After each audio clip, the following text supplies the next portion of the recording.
Começa agora mais um Questão Política e hoje eu recebo Guga Noblar, ex-repórter do CQC, ex-apresentador da Liga, jornalista, meu colega que trabalha na Jovem Pan. Seja muito bem-vindo, Guga. Obrigado, é um prazer participar. Tamo junto. Falando em CQC, vamos começar falando de CQC.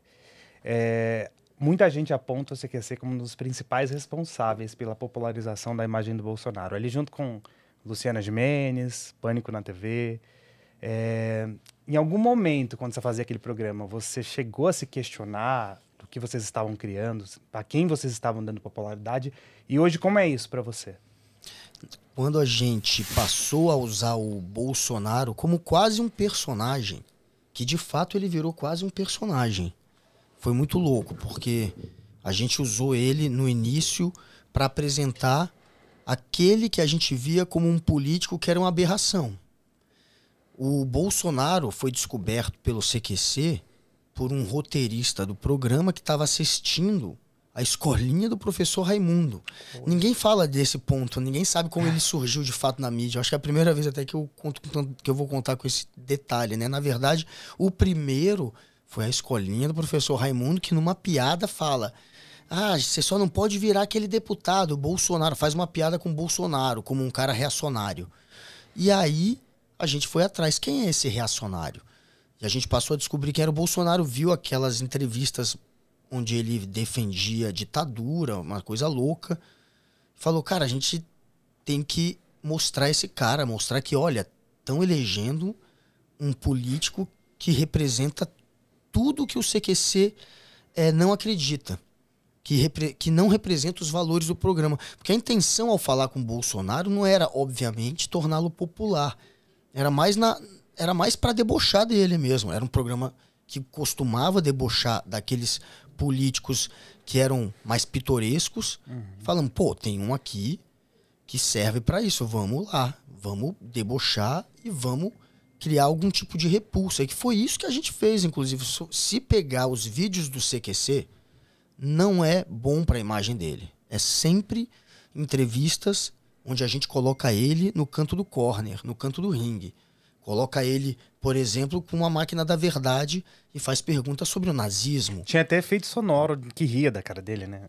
O pessoal usa trechos do CQC para falar que ele já admitiu, por exemplo, zoofilia. Ele admitiu nesse dia, para mostrar que ele não consegue condenar o nazismo, que ele tem defendeu um freio. A homofobia. E aí tiram do CQC isso, que já foi racista, tiram do CQC. Ou seja, a gente passou o Bolsonaro como ele é.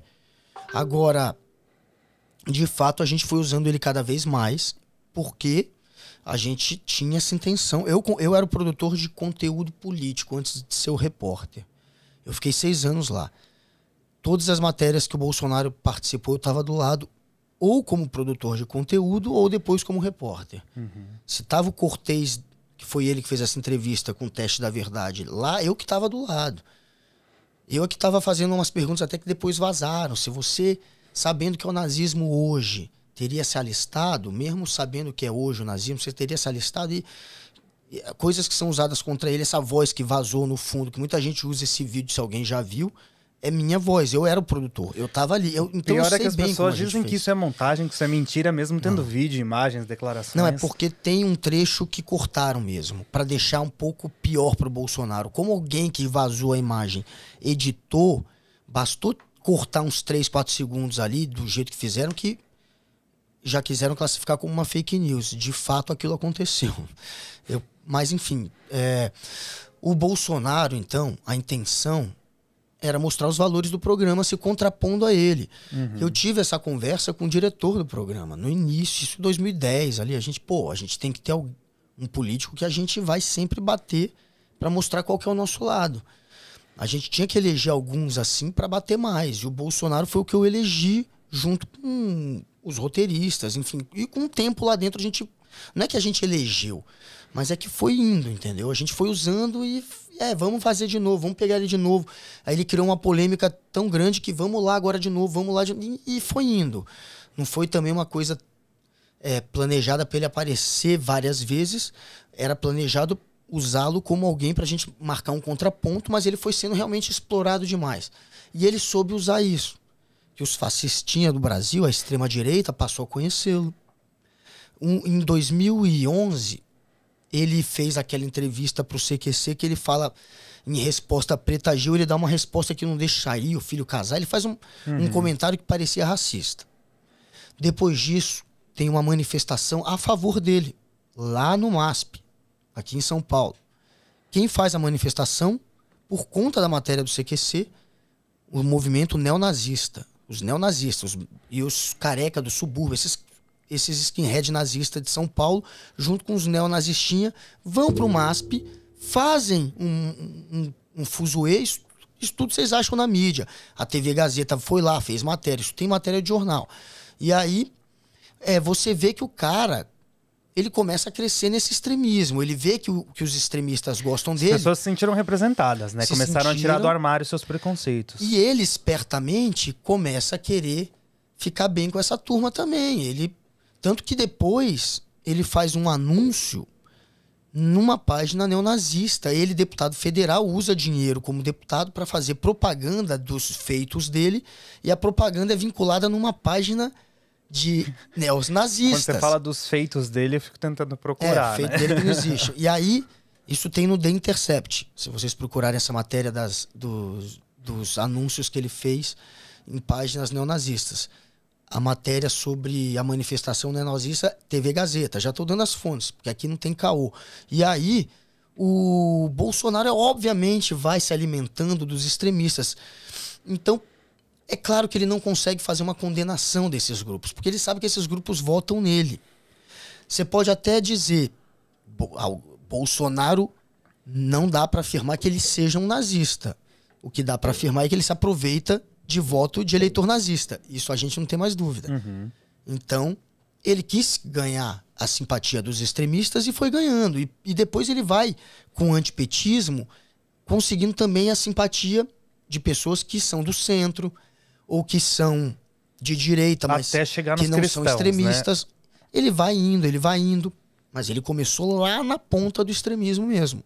A popularidade dele, alavancada, a gente pode dizer, pela repercussão que ele conseguiu na mídia. E o CQC, obviamente, foi um dos trampolins que ele usou. Você só não pode dizer que o CQC foi uma vitrine positiva só pra quem é maluco, só pra extremista, que passou a gostar dele. Uhum.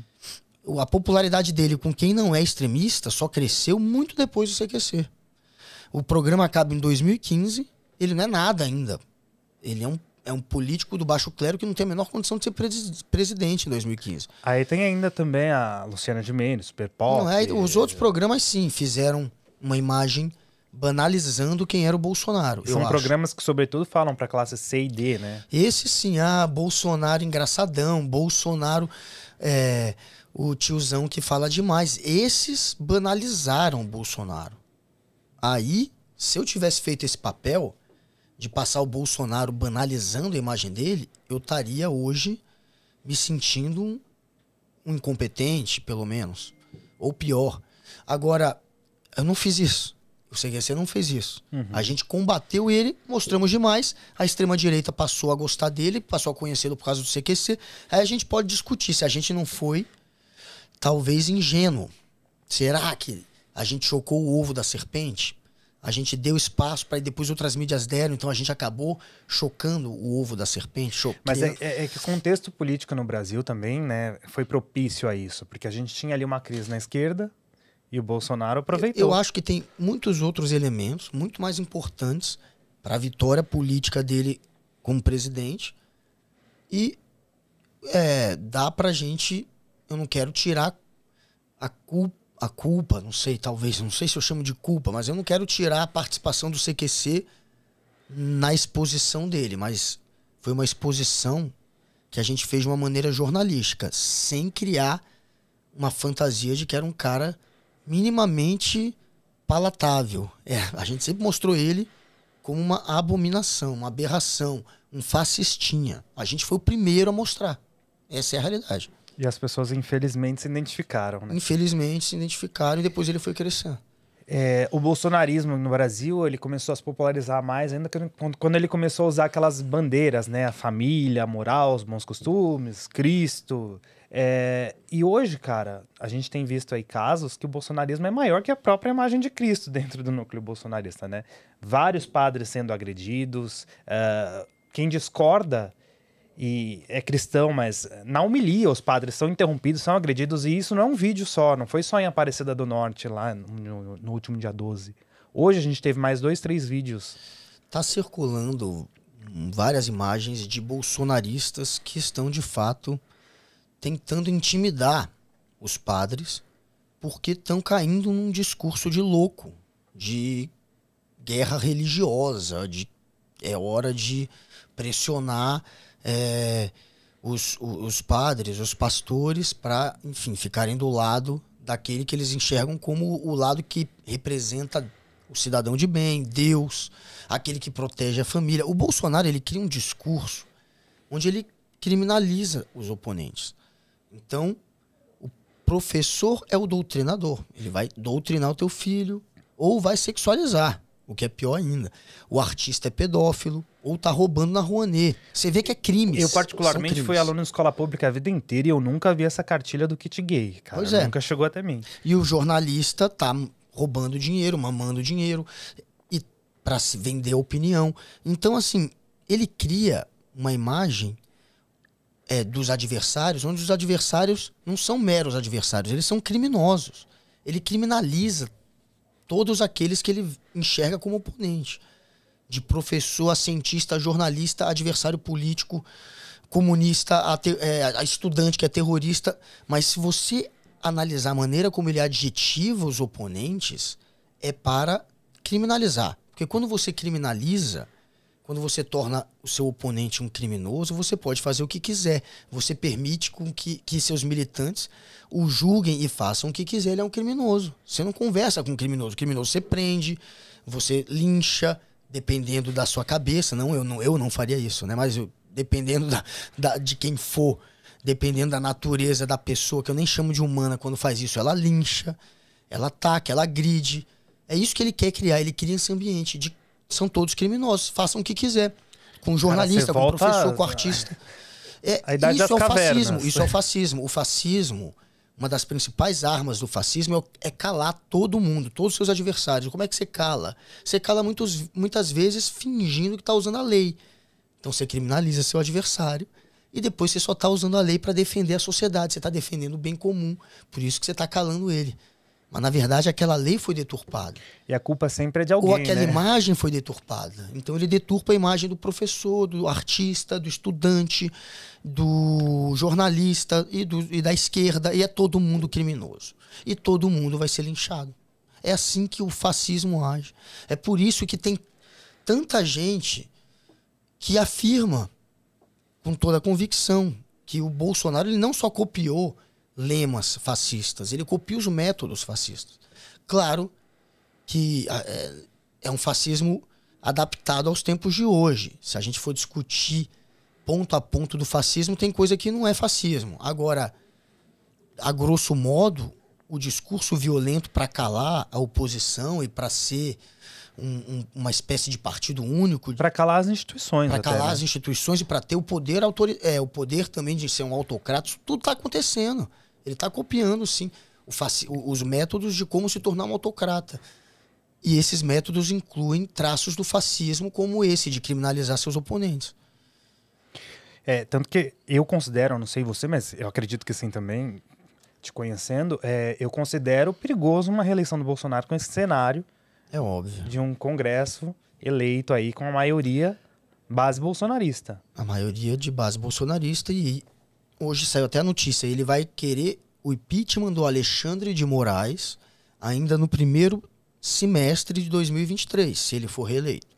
Ou seja, ele quer mandar um recado para os outros ministros. Ele quer se vingar daquele que foi o único, ou um dos que mais peitou o Bolsonaro nesse momento de avanço dele, contra a democracia, contra os outros poderes, tentando pulverizar o poder judiciário. Ele, inclusive, usou essa palavra num podcast, né? Ele falou em...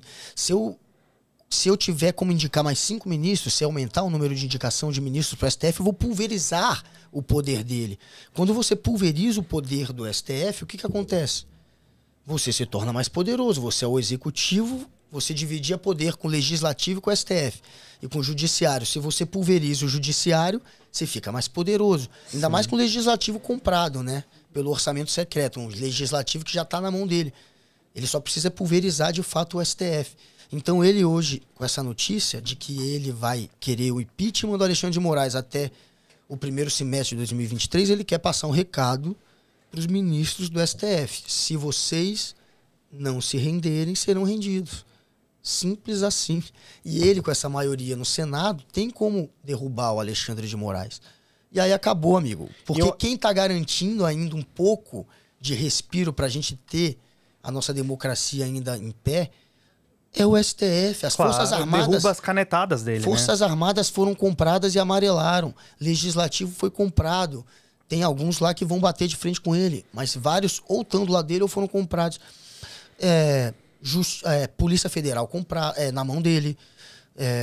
A PGR na mão dele. Ele não é mais investigado. Ele só precisa do STF para o Brasil virar uma Hungria. Que é o que ele quer. Que é o exemplo dele. O Orbán. Inclusive, a Hungria deixou de ser considerada uma democracia pela União Europeia. Faz um mês isso. O objetivo dele é esse. E ele falava tanto que a gente ia virar uma Venezuela se o PT voltasse ao poder. E acho que a gente mais se assemelha à Venezuela agora, né? Com as coisas que ele propõe. Isso de aumentar ministro do STF é Venezuela pura. Esse foi o checkmate para a Venezuela virar o que virou, para virar um estado, uma ditadura, é considerado já uma ditadura, onde o presidente controla todos os poderes. O momento final dessa tomada de controle foi quando eles aumentaram o número de ministros do Supremo de lá. Foi exatamente a cartada final, o momento final. Isso é o final. E a gente já está no final. Só falta isso também aqui. Perigoso. Guga, agora você tem uma missão muito importante lá na Jovem Pan, que é falar para fora da bolha, né? E você não considera isso perigoso também? Você já chegou a sofrer ameaças, acredito, enfim, lógico. Algo físico? Lógico. Não, a ameaça, óbvio que de internet é o tempo inteiro, né? Eu já nem leio. Agora, ameaça frente a frente, como teve a pandemia, fiquei muito tempo trancado. Mas, por exemplo, última vez que eu saí antes da pandemia foi carnaval. Não sei se você lembra. Carnaval acabou, começou a se trancar todo mundo. E aí, no último dia de carnaval, por exemplo, veio um cara. Ficou me olhando, eu fiquei olhando pra ele. Achei que ele só queria me cumprimentar, como outros já tinham cumprimentado. Estendi a mão, ele pegou na minha mão, chegou no meu ouvido. Ainda bem que você tá de boa. Aí eu olhei pra cara dele e falei, ainda bem que eu tô de boa, por quê? Senão ia acontecer o quê? Levantei a bola, né? Pra ver o que ele ia falar. Senão ia te dar um pau. Aí eu olhei pra cara dele. Pô, mas você vai falar isso na minha frente? Aí me dá um pau, então. Só que, pô, óbvio que eu não devia ter feito isso. Eu caí na provocação do idiota e dei a chance dele me bater. Até porque ele era maior que eu. Mas ele, acho que ficou surpreso e também não veio pra cima, ainda bem. Mas, por exemplo, esse dia foi um dia... E já aconteceu outras, mas essa foi uma que aconteceu provavelmente pela minha atuação na rádio. Eu nem sabia quem era. Eles adoram agredir, sobretudo, mulheres, né? Jornalistas mulheres. Não só jornalistas mulheres. Até tua mãe acabou sendo vítima de comentários de bolsonaristas nas redes sociais. Meu irmão, minha mãe, meu pai, minha família inteira. E, Guga, por que você acha que a esquerda tem tanta dificuldade em voltar a falar para a base? Por que ela perdeu a base para a extrema-direita, para o bolsonarismo? Olha, a base do bolsonarismo nunca foi uma base disputada pela esquerda. Essa base real, bolsonarista raiz, é o filhote da ditadura. É a viovinha da ditadura que ouviu do papai e do vovô dele que a ditadura foi boa pro Brasil e que acha que vale a pena voltar. Esse é um ignorante. Falam que é um nem fascistinha. foi ditadura, né? É esse que criminaliza todo mundo, que fala que o professor vai te doutrinar, que o artista é pedófilo. É esse tipo. Que fala que feminista é atentado ao pudor, as feministas. Esse tipo de imbecil. A ditadura gay, eles falam também, merecem né? até serem chamados pelo que são os idiotas completos. Esse tipo de imbecil que é o bolsonarista raiz. O bolsonarista raiz não é o desinformado, não é o antipetista, não é o que foi enganado. é esse que tem ódio mesmo, que acha que tem que calar o professor na sala de aula, que acha legal quando a Damares cria uma linha de telefone para se denunciar professor. Que mandou invadir hospitais na pandemia para dizer que era mentira. Esses caras querem censurar, né? Todo mundo. Eles só não querem censurar quem quer pedir pelo fechamento do STF. Quem quer pedir pela volta, eles querem a liberdade para pedir pela volta da ditadura, que é para colocar em risco os nossos direitos, as nossas conquistas, a nossa liberdade individual. Eles são a própria cara da hipocrisia, porque eles sim querem calar. Eles querem censurar. Eles querem censurar o professor, o jornalista, invadindo o espaço do jornalista com uma câmera e fazendo perguntas como fizeram para Vera Magalhães, atacando a honra dela, achincando, tentando intimidar. Eles querem intimidar jornalista, professor, artista, porque eles querem calar todo mundo que pensa de um jeito que eles não concordam, ou que tem um ponto de vista do mundo que não é aquele tradicional que eles querem que tenha. Enfim, esses são os verdadeiros fascistas, esses são os que querem censurar, esses caras são uma piada, velho. E agora o ataque não é mais ao sistema eleitoral, né? Agora o ataque são as pesquisas. Arthur Lira até passou com urgência aí um projeto para... Agora querem atacar... Cara, eles estão atacando o pesquisador do Datafolha, estão dando porrada. Porrada. Estão invadindo igreja, chamando de comunista, estão atacando o padre, achando que o padre tá do lado do Lula, estão atacando o pesquisador, estão atacando o jornalista. Atacaram vacinas, Guga. O Brasil nunca foi assim, velho. Sabe, foi um país que o presidente atacando se posicionou vacina, contra a é patético. Exatamente, a gente já chegou até aqui como humanidade graças às vacinas. Claro, e enfim, ele ataca a ciência, ele ataca a vacina quando convém pro discurso político dele. Isso é um psicopata, isso é um insano, gente, na boa. Isso não é um ser humano, um cara que mente deliberadamente. Inclusive, tem uma frase agora viralizando, ele dizendo que tem que mentir para ser eleito, ele falando no podcast, porque é a verdade, o Bolsonaro sem filtro é outra coisa. Ele passa uma imagem completamente fake, que ele quer, enfim, conseguir a simpatia dos loucos, dos extremistas, ele quer fazer um discurso de ódio que amedronta. A campanha dele agora é toda em cima do medo. Ele precisa criar um antipetismo de novo. O antipetismo é o medo. Você precisa incutir o medo. Então a campanha dele está apelando de um jeito assim, como a gente nunca viu. Vai fechar a igreja. Mas tem funcionado, né? Lógico que o bolsonarismo tomou o Brasil. Assim. Lógico que tem. O medo funciona. Se tem uma arma que funciona, se tem um sentimento que é capaz de unir grupos e fazer com que eles se empenhem em alguma causa, é o medo. Se você impõe o medo para aquele grupo, você consegue muitas vezes manipular e você consegue, enfim, o seu objetivo com aquele grupo. Ele está conseguindo. Eu acho que o Lula deve continuar tentando criar uma campanha da esperança. Mas, enfim, essa campanha tá virando quase que uma campanha do medo contra o medo. O PT agora também está tentando jogar com medo do bolsonarismo. O Janônias é a arma do PT. Tem gente achando que não está redes, funcionando. Né? Tá uma confusão agora.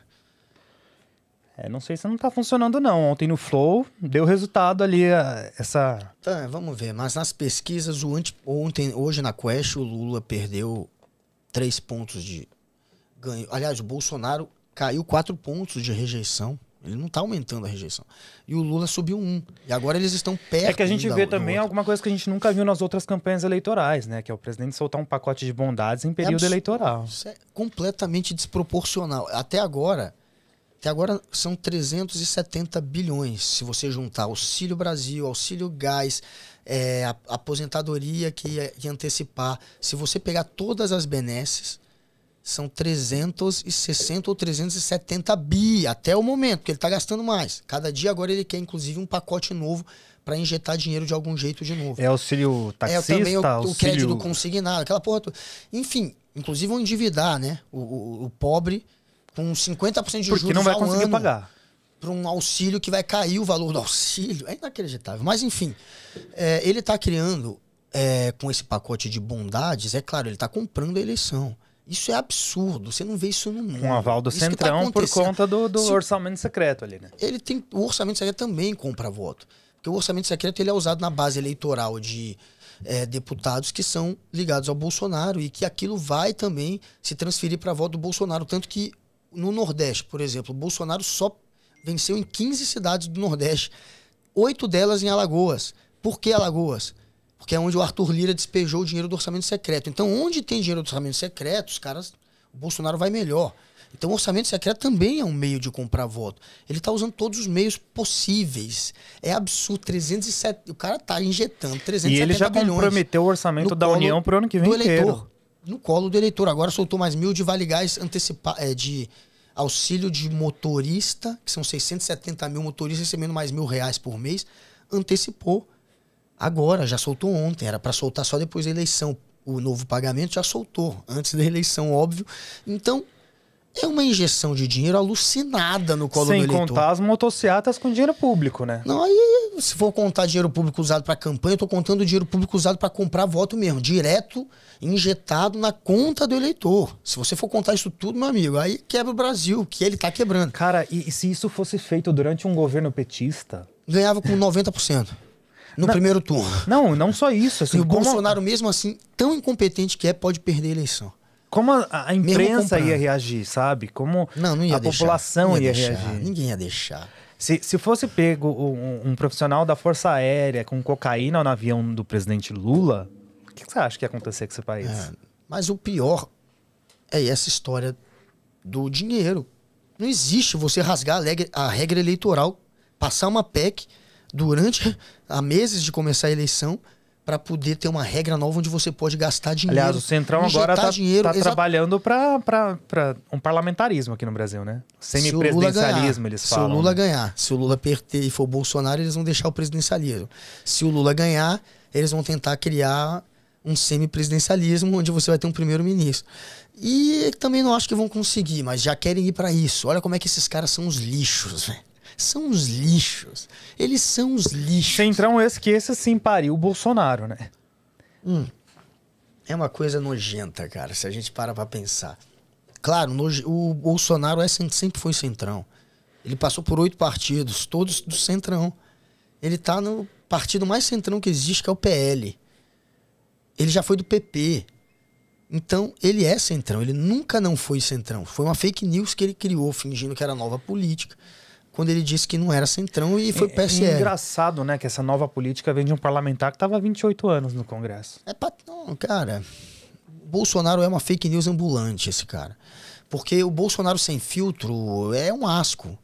Ele não tem qualidade nenhuma. Então ele precisa ganhar o voto dele na base da mentira. E as mentiras dele é essa fantasia que cria um ambiente tóxico, onde ele é um herói, onde ele defende o Deus e o outro é o diabo. Enfim, bem contra o mal. Ele cria uma polarização violenta para poder ter alguma significância política. Mas o cara é um asco, é um mais despreparado, sempre foi do baixo clero e da velha política, metido em um monte de história de rachadinha, de funcionário fantasma, compra de casa com dinheiro vivo. Eu acho que esse desespero dele é até medo de uma possível prisão, né? Caso deixe a presidência da República. Certo, ele sabe que tem telhado de vidro, ele e a família inteira dele. Não é só ele, não. O certo mesmo é processar 40 Bolsonaros. Não é só ele e os filhos também, não. E apoiadores. Olha, ali, né? tem Bolsonaro, é o clã Bolsonaro. Não é pequeno, não, esse clã. É tudo suspeito. O clã Bolsonaro é tudo suspeito. Compraram 51 imóveis em dinheiro vivo, compraram 107 imóveis ao total, tudo distribuído ali entre parentes. Enfim, ninguém compra com dinheiro vivo. O clã Bolsonaro é o único, né? Por que será? E aí se fala que não há corrupção no governo Bolsonaro, mas há sigilo de 100 anos sobre tudo, né? Esse governo, o orçamento secreto, é uma piada. Se você tem coragem de dizer que não há corrupção nesse governo, ou você é um fanático, ou você faz parte da corrupção, ou você é um completo desinformado, enfim, que não lê nada, porque o orçamento secreto é um escárnio. O que tem de dinheiro sendo consumido, né? Fizeram 40 mil radiografias na cidade que tem 30 mil pessoas. Arrancaram 500 mil dentes na cidade que tem 40 mil pessoas. Umas coisas assim, sem nexo. E o dinheiro, o pior é assim, que não arrancaram dente nenhum. Esse é o tipo de roubo que não é que arrancaram alguns dentes e desviaram a parte. Desviaram o dinheiro inteiro. Véio. Não arrancaram um dente. Esse é o tipo de desvio que é todo o dinheiro mesmo, que vai ser pá. E tem um monte de histórias pipocando. Afinal de contas, o governo criou, via decreto, via projeto de lei, meios de transferir um dinheiro ilimitado para o que era chamado de emenda de relator. A emenda do relator existia, só que era um dinheiro muito pequenininho que ia para essa emenda do relator, para ele fazer pequenas correções. Ah, precisa de dinheiro em tal lugar e o orçamento não conseguiu mandar todo, falta um pouquinho. Pá, a emenda do relator. Isso era um dinheiro controlado, pequeno. Aí com Bolsonaro virou bilhões. Ele criou, via decreto, via projeto de lei, a transferência ilimitada de dinheiro. Ele fez isso. Ele. Aí, vetou nada, vetou num primeiro momento, aí depois fez por projeto de lei essa transferência de grana. O dinheiro é ilimitado, eles passam o que querem dos outros ministérios hoje para emenda de relator, e o cara fica fazendo um monte de pagamento que ninguém sabe direito para onde foi, e é tudo para base de deputado ligado ao Bolsonaro. Metade do dinheiro do orçamento secreto, foram 60 bilhões até agora, metade foi usada por 8%, menos de 8% dos parlamentares. A gente não sabe exatamente quais e para onde foi, mas sabe mais ou menos o número. E chega a isso, chega a menos de 8% no cálculo da imprensa. E aí se congela gastos de universidades federais, né, cara? E aí na hora que precisa pagar, agora precisa continuar comprando apoio, segundo turno rolando, óbvio. Para não ferir a lei de responsabilidade fiscal, tem que tirar de algum lugar. Uma espécie de pedalada, depois a gente vai devolver, esse é o caô.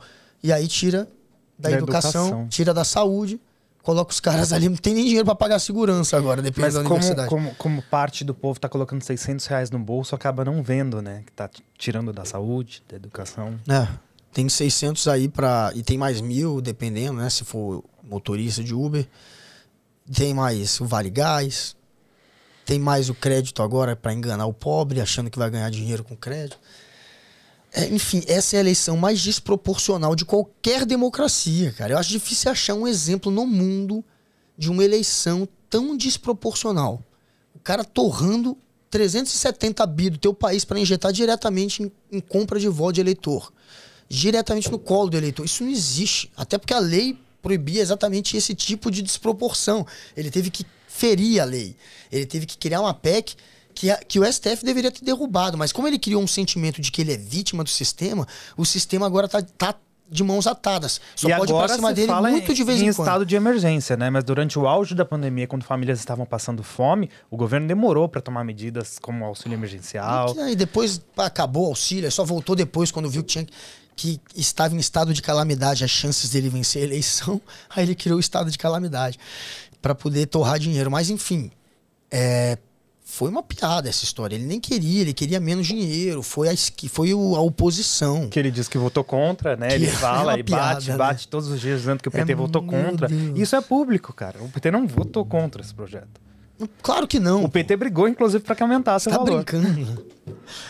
Bolsonaro, você é uma piada, você é um mentiroso, você é um psicopata. E como é que você se sente como jornalista, tendo que desmentir tudo isso diariamente, tendo que defender a ciência? A gente tem que voltar a defender a ciência, cara. É treta. Eu tô na guerra. Eu tô aí na guerra. Eu tô aí batendo de frente com um monte de gente que distorce a realidade. Então é óbvio que é difícil. E aí, por outro lado, a gente tem um juiz, o Sérgio Moro, que condenou Lula, que foi ministro do Bolsonaro logo em seguida, quando o Bolsonaro ganha as eleições. De repente rompe com o Bolsonaro, fala que o Bolsonaro é bandido, acusa de várias outras coisas, e agora, domingo, lá no debate na Band, estava ao lado do Bolsonaro. A única coisa positiva do Moro ao lado do Bolsonaro é que agora acabou a imagem dele de vez com os formadores de opinião.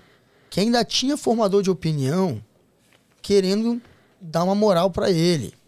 Ah, não, Moro, erro, quem sabe. Não, agora, Merval Pereira na Globo News queimando o Sérgio Moro.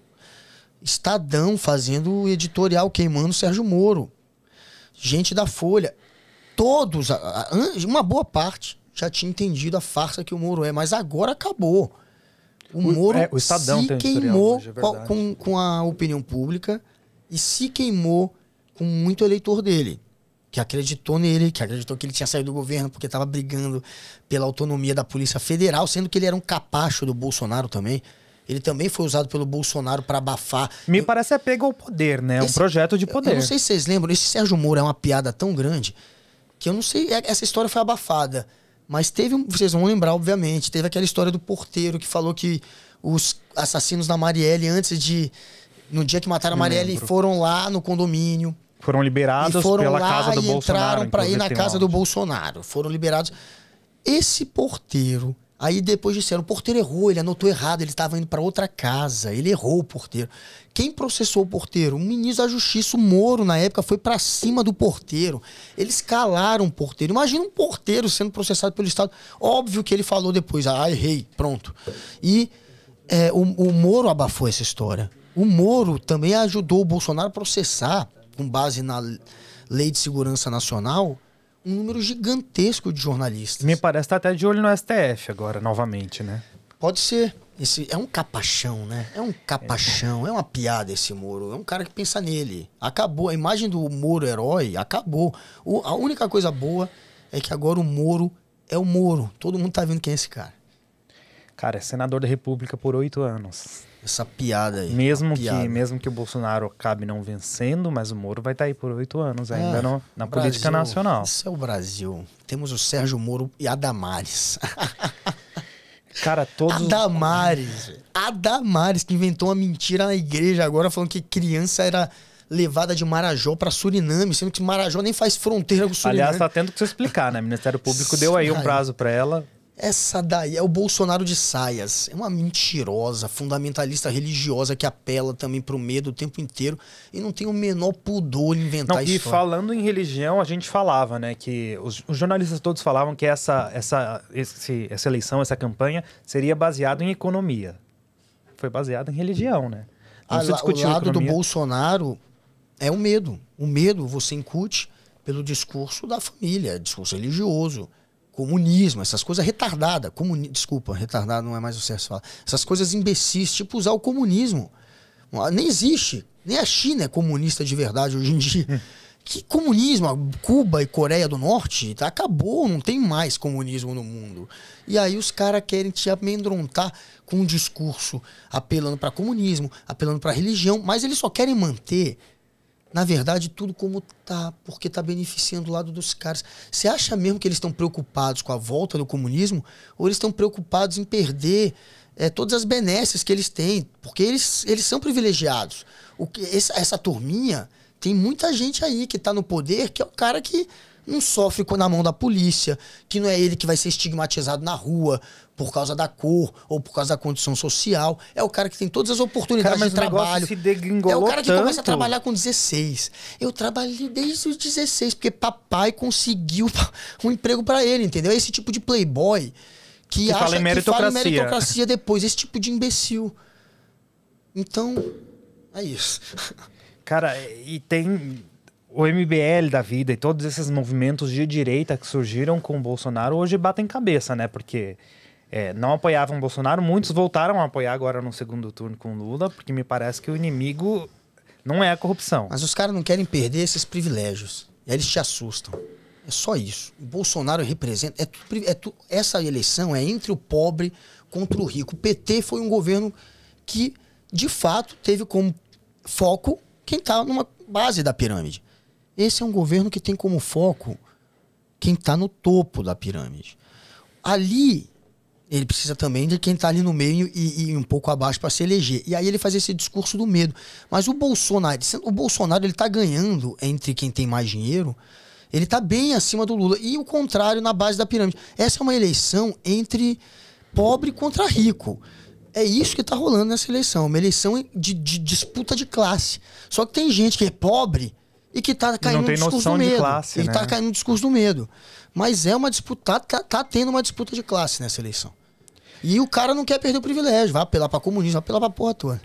Guga, vamos analisar o cenário de hoje, assim. Você acha que, por exemplo, você veio do CQC. Você acha que o CQC hoje tem espaço para uma volta na mídia? Você acha interessante? Eu ia fazer o CQC no Pânico agora, né? Eu cheguei a fazer uns vídeos, aí depois eu fui pro Morning. Aí parei de fazer. Eu acho que tem espaço. Só que é muito delicado você conseguir fazer isso lá. Você tem entrada com a esquerda, com a direita, e do jeito que tá polarizado hoje, mas eu, sem querer tirar onda, como eu fiz isso por muito tempo, eu consigo fazer isso. E o público, eu não sei se vai conseguir digerir. Não, era no Pânico, era o Pânico. Pânico. O CQC, esse tipo de programa, as pessoas gostam. Eles querem ver. Só que tá muito delicado o momento. Se você vai ser julgado, ou pela esquerda ou pela direita, na hora que você fizer isso. Então, você tem que ter um equilíbrio e uma malandragem para conseguir fazer de um jeito que, enfim, não vire uma avalanche isso e não acabe provocando um tipo de reação que possa terminar com o teu projeto logo, que é mais difícil do que antigamente. Mas é possível. Eu tentei fazer isso, só que eu acabei saindo do pânico. Eu tava fazendo isso. E aí, vamos supor hoje que o Bolsonaro perca a eleição. Você acha que o bolsonarismo está morto? O bolsonarismo tem força no Brasil? Que Não, continua? tem força. O Bolsonaro, a extrema-direita é maior que o Bolsonaro. O Bolsonaro é o cara que entrou na hora certa. É o cara que está usando a extrema-direita. Ele nem conhece muito bem esse discurso do Olavo da extrema-direita. Ele só se apropriou um pouco disso aí, fingiu que está no meio para ganhar esses eleitores. Mas ele é um ignorante, ele nunca leu nada na vida, ele não tem saco para ler artigo. Ele é financiado por grandes empresários, né? Ele não tem saco para nada. Então esse cara também está, de certa forma, sendo usado pela extrema-direita. E ele não é o Lula. O Lula é maior que a esquerda. O Bolsonaro é menor que a extrema-direita. O Lula hoje é maior que o PT. O Bolsonaro não é maior do que o lado dele. O Bolsonaro perdendo a eleição, ele vai... a extrema-direita, que eu nem vou chamar de bolsonarismo, não. Porque não é bolsonarismo, é uma extrema-direita. Que o Bolsonaro se apropriou do discurso. Mas, na verdade, é um discurso que não é dele. Então, esse discurso vai permanecer. Cara, mas quando eles... Por exemplo, a extrema-direita agora, que fala em nome da família cristã e não sei o quê, quando eles enfrentam até que emprega em nome de Deus a favor de Bolsonaro, isso não é bolsonarismo? Eles estão usando o Bolsonaro para chegarem ao poder. O bolsonarismo é um meio da extrema-direita ter um presidente ali que vai, de certa maneira, fazer o que eles querem.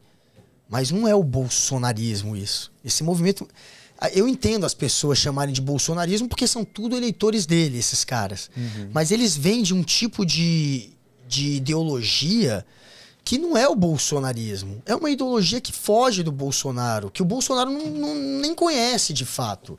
Que o Bolsonaro se apropria um pouco para ganhar voto, mas que ele... Se você debater com ele, a ideologia da extrema-direita, o que une essas pessoas, esse discurso da família, esse discurso anti-aborto, esse discurso que tem medo de professor doutrinador, que fala em ideologia de gênero, essas bobagens, o Bolsonaro não sabe debater nada disso. Então, assim, o bolsonarismo você pode chamar de uma onda de eleitor, mas a extrema-direita e a ideologia da extrema-direita não é o bolsonarismo. Essa ideologia tem outras pessoas que podem representar e que vão acabar representando quando o Bolsonaro perder força. Quando eles verem que o Bolsonaro não é mais o meio da gente chegar no poder. Isso vai continuar existindo. Para sempre? Acho que não, porque isso é o reacionarismo. E o reacionarismo, ele é cíclico. Ele não costuma... Ele já aconteceu em outras fases da humanidade. Se a gente for observar o passado, ele vem e volta. Ele está voltando agora. E ele provavelmente vai ser extirpado de novo.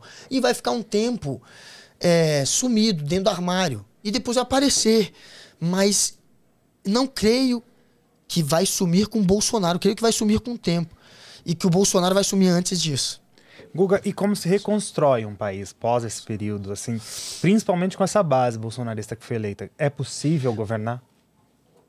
É possível governar, porque essa base eleita do bolsonarismo está sendo também super inflada, né? Na imaginação da galera. O Bolsonaro, ele tem o PL, 99 deputados. Você acha que esses deputados são tudo bolsonarista do PL? Nunca foram. Nem metade. O Bolsonaro, ele tem de deputado leal. Ele criou uma bancada, a bancada de deputados leais. Ele queria que em cada estado do Brasil saísse um candidato que é o candidato leal a ele. E aí ele combinou que todos esses candidatos iam ter o número 2210. Então quem saiu com 2210 no seu estado era o candidato leal ao Bolsonaro. Ele queria 27, um em cada estado. Ele só conseguiu 20, ele não conseguiu nem reunir 27. E aí dos 20, ele só elegeu 14. Então você pode dizer que tem 14 tipo Zambelli. Linha de frente. Porque pau mandado. Já desembarcou, né? Sombrinha dele. Pau mandado tem 14. O resto, velho, para negociar com o novo governo, é tão simples. Então, o bolsonarismo na Câmara dos Deputados, eu não vejo como essa força gigantesca. O PT é muito grande, o PT pode ter PSD, MDB, PSDB talvez, e uma parte do PL. É que eles podem conseguir uma parte do Centrão também. Eles não vão conseguir os leais. E aí? Agora, no Senado, ele tem alguns nomes ali que podem... O Senado são 81, bem menos gente. Então é mais fácil você, com um número menor de pessoas, provocar algum tipo de confusão ali, ou até controlar a casa. No Senado, que a batalha vai ser um pouco mais chata. Mas também não vejo como ingovernável. Eles querem, inclusive, não é a presidência da casa, né? Ouvi falar até em Damares. Mas depois a Damares mentir numa igreja, eu acho que fica feio demais, né? Colocá-la como presidente da Senado.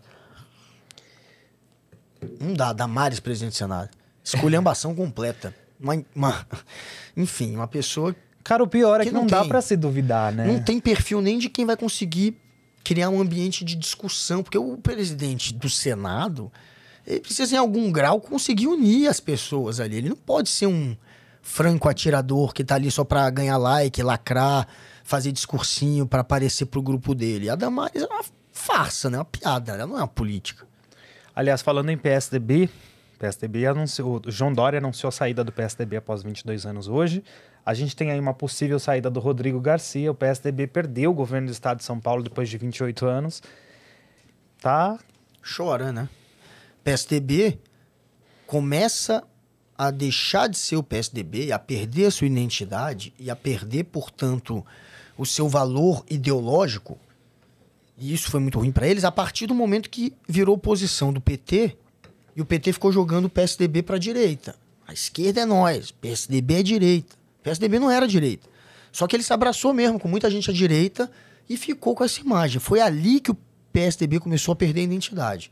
Aí depois, vários erros cometidos por muita gente ali dentro, mas o mais recente, o Dória, com Bolsodória, que aí acabou de vez com a imagem do partido. Era um partido completamente sem identidade. Era uma aglutinação de pessoas fisiológicas usando o partido para ganhar cargo, para ganhar eleição.